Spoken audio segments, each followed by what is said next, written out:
ஸ்ரீமதி ராமானுஜாய நமக. போன பகுதியில் எப்படி திருக்கட்சி நம்பிகளுக்கு ஏற்பட்ட நிகழ்வால் ராமானுஜர் துடிதுடித்து போனார்னு பார்த்தோம். நேர திருக்கட்சிகள் நம்பிகளோட திருவடிகளில் விழுந்து மன்னிக்குமாறு வேண்டுகிறார். திருக்கட்சி நம்பிகளோ அவருக்கு எவ்வளவோ ஆறுதல் சொல்லி தேற்றுகிறார்.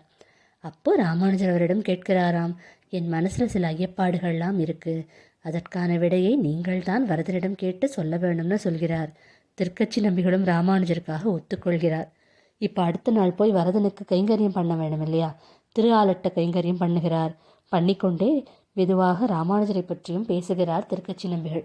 அப்போது வரதன் சொன்னானாம், அன்று அவதாரத்திற்காகவும் மனுஷ பிறவி எடுத்ததற்காகவும் எப்படி நான் சாந்திபனி முனிவரிடம் கல்வி கற்க சென்றனோ அப்படித்தான் ராமானுஜரும் அவருக்கு எல்லாம் தெரிந்திருந்தும் கேட்கிறான். அவன் உன்னிடம் கேள்வி கேட்கல இல்லையா? நானும் கேள்விகளை சொல்லாமல் அதற்கான பதில்களை மட்டும் உனக்கு சொல்கிறேன்னு 6 வார்த்தைகளை சொல்கிறார் வரதன். நானே பரம்பொருள், ஜீவாத்மா வேறு, பரமாத்மா வேறு. என்னை சரணடைவதுதான் முக்திக்கு ஒரே வழி. என்னை சரணடைந்தவன் மரண காலத்தில் என்ன நினைக்க வேணும்ன்ற கட்டாயமில்லை. நானே அவனை பார்த்து கொள்கிறேன். அது மட்டுமல்ல, என் அடியவர்களுக்கு இந்த சரீரம் முடிஞ்சவுடனே முக்தி நிச்சயம். அதற்கு பிறகு ராமானுஜருக்கு தனிப்பட்ட முறையில் சொல்கிறார், பெரிய நம்பிகளையே நீ குருவாக ஏற்றுக்கொள்ள வேணும்னு. இப்போ ராமானுஜர் தாம் கேட்ட அத்தனை கேள்விகளுக்கும் பதில் கிடைச்சதான்னு திருக்கட்சி நம்பிகளுக்கு தெரியாது. நேராக அடுத்த நாள் காலை போய் ராமானுஜரிடம் எல்லாம் சொல்கிறார். அப்புறம் சொல்லிவிட்டு கேட்கிறாராம், உன் ஐயப்பாடுகள் எல்லாம் இதுதானா, அதுவே எல்லாம் தீர்ந்ததான்னு கேட்க ராமானுஜரும் ஆம் என்று சொல்லி திருக்கட்சி நம்பிகளையும் வரதனையும் கொண்டாடுகிறார். இது இங்கு ஒரு புறம் நடந்து கொண்டிருக்கச்ச அந்த பக்கம் ஆளவந்தார்களோட சிஷ்யர்கள்லாம் இருக்கா இல்லையா, அவளுக்கெல்லாம் ஆளவந்தாருக்கு அடுத்தபடியாக நம்மை வழிநடத்தப் போவது யாருன்னு ஒரே கவலை. ஆளவந்தார் காட்டியது ராமானுஜரைத்தானே, அதனால அவரைத்தான் அங்கே உட்கார வைக்க வேணும்னு எல்லோரும் ஒருமித்தமாக முடிவெடுக்கிறா.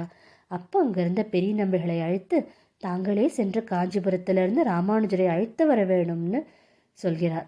இப்போ பெரிய நம்பிகளும் ஒத்துக்கொள்கிறார். நேர காஞ்சிக்கு நோக்கி வர பெரிய நம்பிகள் தயாராகிறார். இங்கே அதே நேரத்தில் பெரிய நம்பிகளை தேடி செல்ல வேணும்னு ராமானுஜருக்கும் உதயமாகிறது. குருவை தேடி சிஷ்யன் வந்தாலும் சிஷ்யனை தேடி குருவும் அப்பக்கம் கிளம்பி வருகிறார். நேர 2 பேருமே மதுராந்தகத்தில் ஏரிகாத்தராமர் சன்னதியில் சந்தித்து கொள்கிறாராம். அங்கே பெரிய நம்பிகளையும் அவருடைய பத்தினியை பார்த்த உடனே ராமானுஜருக்கு எண்ணற்ற மகிழ்ச்சி. யாரை தேடி செல்ல வேணும்னு நான் தொடங்கினேனோ அவரை இவ்வளவு சீக்கிரம் இங்கேயே பார்த்தேனேன்னு ஒரே ஆனந்தமாம் ராமானுஜருக்கு. பெரிய நம்பிகளோட திருவடிகளில் விழுந்து வரதன் சொன்னதையும் சொல்லி தன்னை சீடனாக ஏற்றுக்கொள்ளுமாறு சொல்கிறார். அப்போ பெரிய நம்பிகள் சொல்கிறாராம், சரி வா, நம்ம திருக்கட்சி நம்பிகள் திரு காஞ்சிபுரத்திற்கே போய் வரதனுக்கு முன்னால் உன்னை நான் சிஷ்யனாக ஏற்றுக்கிறேன்னு சொன்னால் அதற்கப்போ ராமானுஜர் ஒப்பவில்லை. நம்ம ஆளவந்தாரை பார்க்க வேணும்னு கிளம்பினோம்.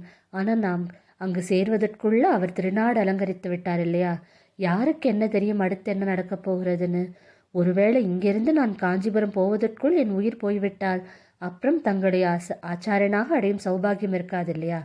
அதனால் இப்பொழுதே இந்த நொடியே என்னை சிஷ்யனாக ஏற்றுக்கொள்ள வேணும்னு சொல்கிறார். இது எதை காட்டுகிறதுனா, ஆச்சாரிய சம்பந்தம் குரு சம்பந்தம் அவ்வளவு முக்கியம். எவ்வளவு சீக்கிரம் முடியுமோ அது நமக்கு கிட்டினால் அதை விட நமக்கு வழிகாட்டக்கூடிய ஒரு விஷயம் ஒன்றும் இருக்காது. அதைத்தான் இங்கு ராமானுஜர் காட்டி கொடுக்கிறார். எந்த ராமானுஜருடைய பேரை சொன்னாலே, எவருடைய திருஷ்டி பட்டாலே நமக்கெல்லாம் மோட்சம் நிச்சயமோ அப்படிப்பட்ட ராமானுஜரை ஆச்சாரிய சம்பந்தம் எப்படிப்பட்டதுன்னு இந்த மூலமாக காட்டி கொடுக்கிறார்.